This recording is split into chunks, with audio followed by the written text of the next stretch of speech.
Howdy.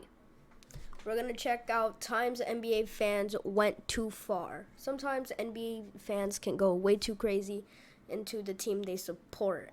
One fan tried to blind an NBA player. Another started the biggest fight in NBA history. Man got poured water on him instantly.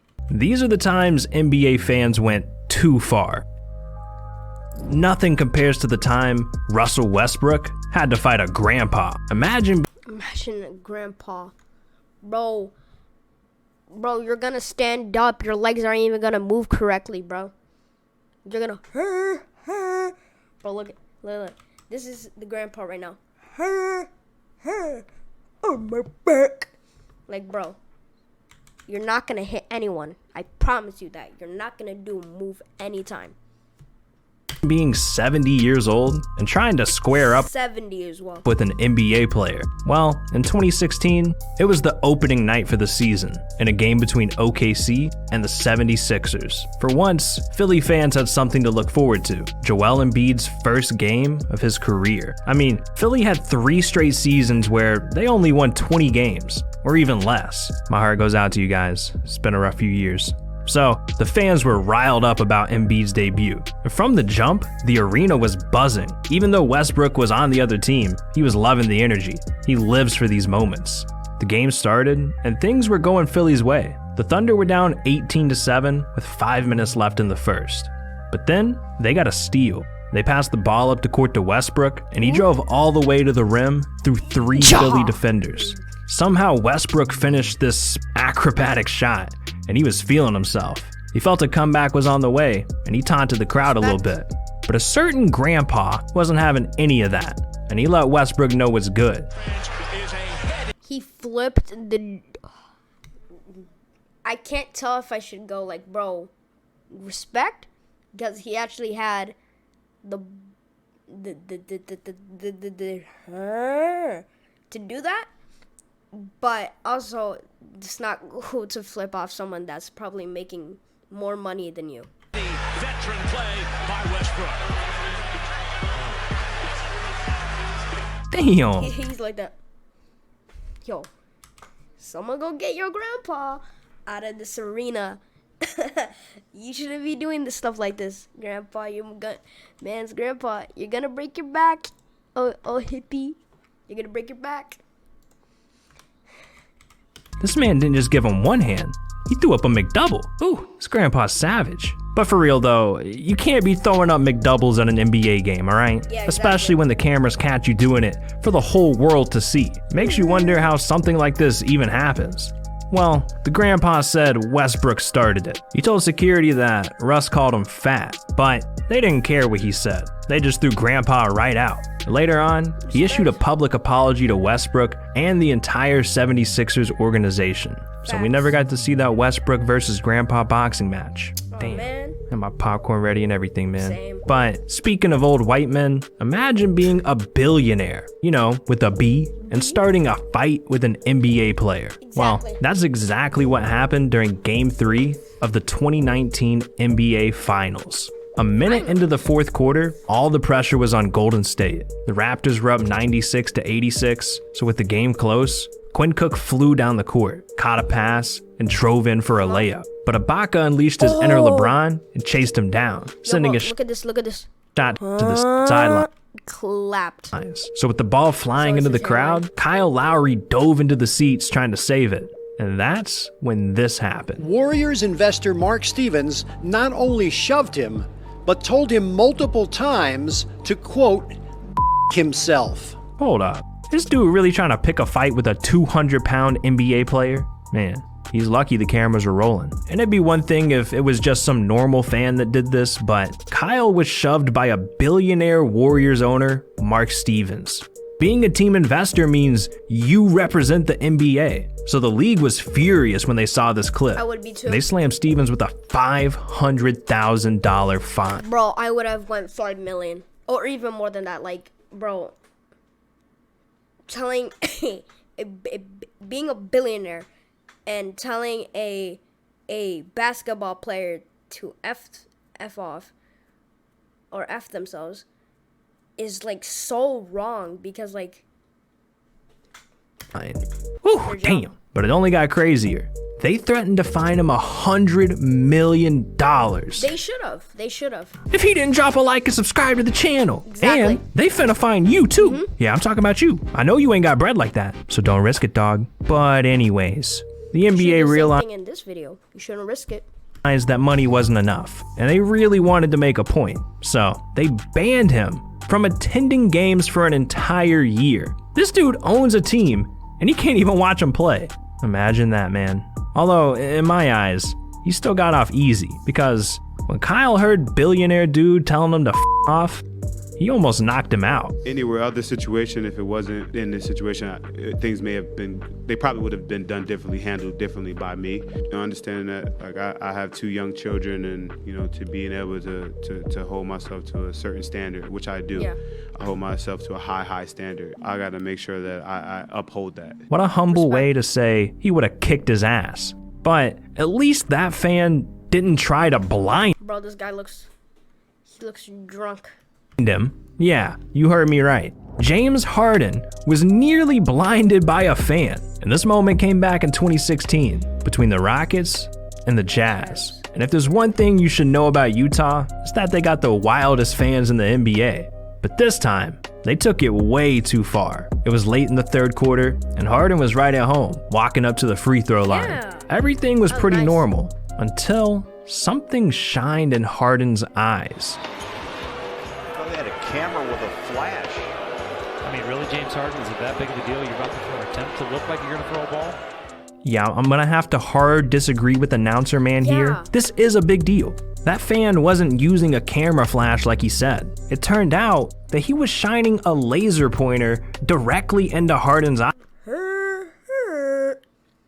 Just literally just shining it in his eyes. So dumb. eyes. Like, who comes to an arena and does that type of shit? Just watch the game, dude. This guy was really trying to clout chase by blinding Harden. Laser pointers are like for real dangerous. It only takes half a second to cause vision loss. So this could have been serious, and I guess laser pointer dude got the attention he wanted because he was shortly after thrown out of the arena. And not only that, but he got a 1-year ban from NBA games. But that's nothing compared to these fans.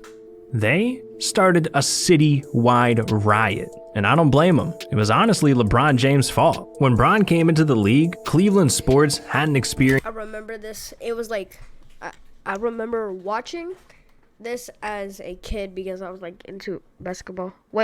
It was like, how do I say this? It was like re-uploaded on YouTube, and I went, okay, let me watch it. a championship win in 39 years. So when LeBron got drafted, they looked at him as their savior, and they thought he'd never leave. But during LeBron's first 7 seasons in Cleveland, he just couldn't do it.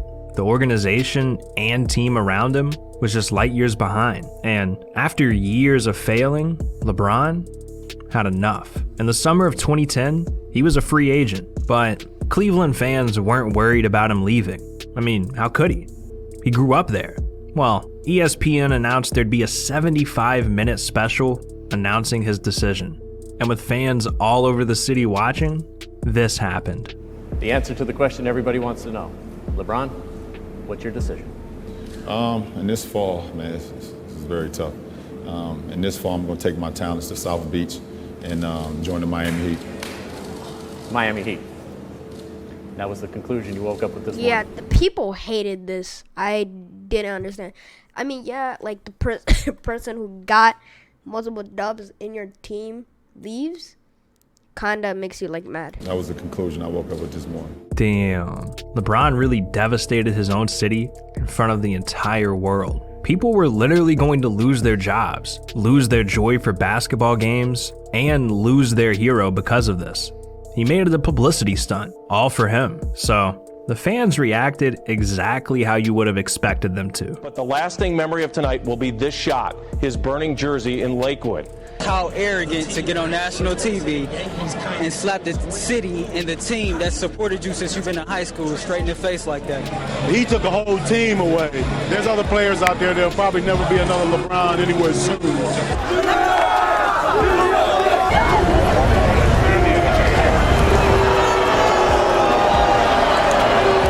Whew, Jesus. Bro, Over. that girl was celebrating with the Heat jersey. She's like, yeah! And then, like, Jesus. Overnight, LeBron went from a hometown hero to the most hated person in Ohio. See, LeBron was the entire Cleveland economy, and that's why when he left the Cavs, the value of their team dropped from $476 million to $355 million instantly.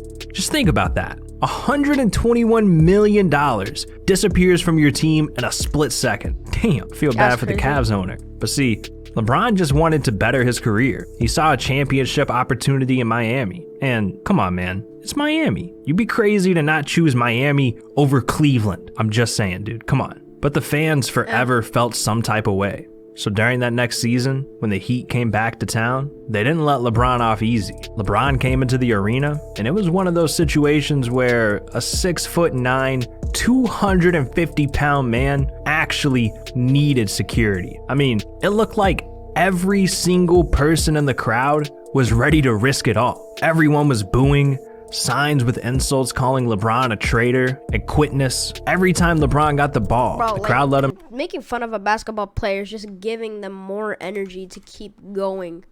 Like, oh, you don't like it? Like,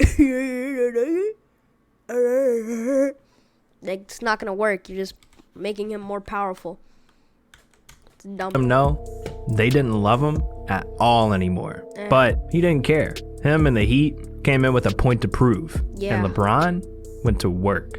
LeBron dropped 38 points, 8 assists, and 5 rebounds that game. He barely missed a shot, and he did this with every single fan rooting against him. But at the end of the day, LeBron didn't mean to disrespect the Cavs or the fans. They just took what he did personally. And LeBron knew deep down in his heart, one day, he'd repay his city. So he returned to Cleveland in 2014, signing with the Cavaliers. And he made it his mission to bring a championship to Ohio.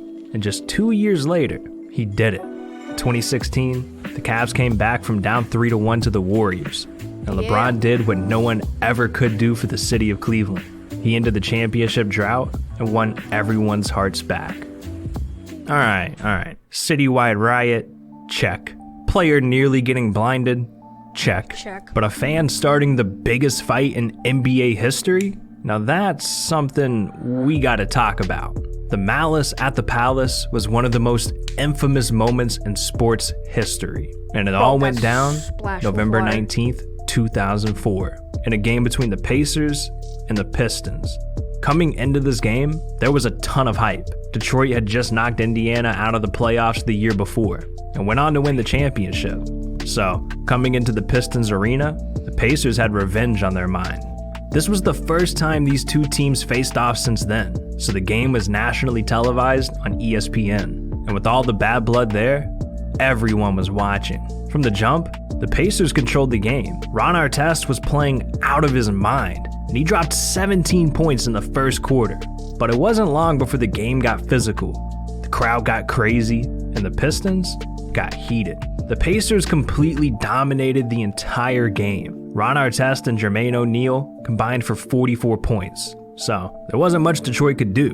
And with less than a minute left in the game, the Pacers led 97-82. All hope was damn near lost for Detroit, but the Pistons weren't just gonna give up. Ben Wallace got a pass inside and tried to lay it up. Then Ron Artest hit him with a hard foul.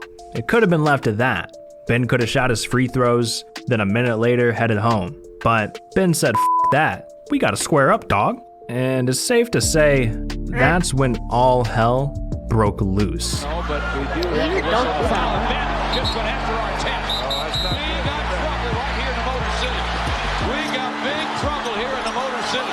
Whoa. We just went from watching an NBA game to WWE? Ooh, we got 2 shows in one. Yeah, things got heated between the two teams, but Steven Jackson and Ben Wallace were the ones doing the most. Even though it all started with Ron Artest's foul, he was seen just laying down on the scores table with his hands behind his head. The man was trying to cool down and not get involved. But then a fan in the crowd went way too far.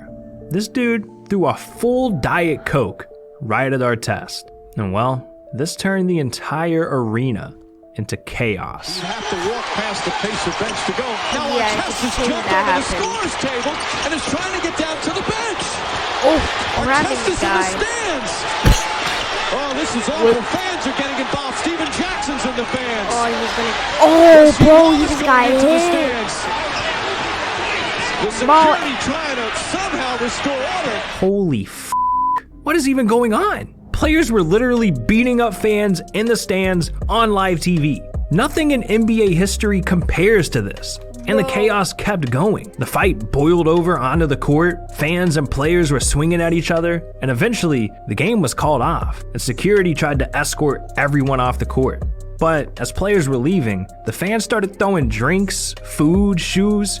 I mean, they were throwing everything they could. One dude even threw a chair. Jesus. So, because things got so out of control, it led to the biggest fines and suspensions the NBA has ever seen. Ron Artest was suspended for the entire season and lost nearly $5 million in salary. Steven Jackson was suspended for 30 games and lost $1.7 million. Jermaine O'Neal was suspended for 15 games and lost $4.1 million. I mean, lawsuits were filed, charges were placed, and history was made. So this is without a doubt the craziest moment in NBA history. But you can't talk about the craziest moment and not bring up the craziest player in NBA history, Kyrie Irving. He's bashed the media, took shots at LeBron, disappeared from the Nets. It's ridiculous. Every time Kyrie does something crazy, I always wonder, what do other NBA players think about him?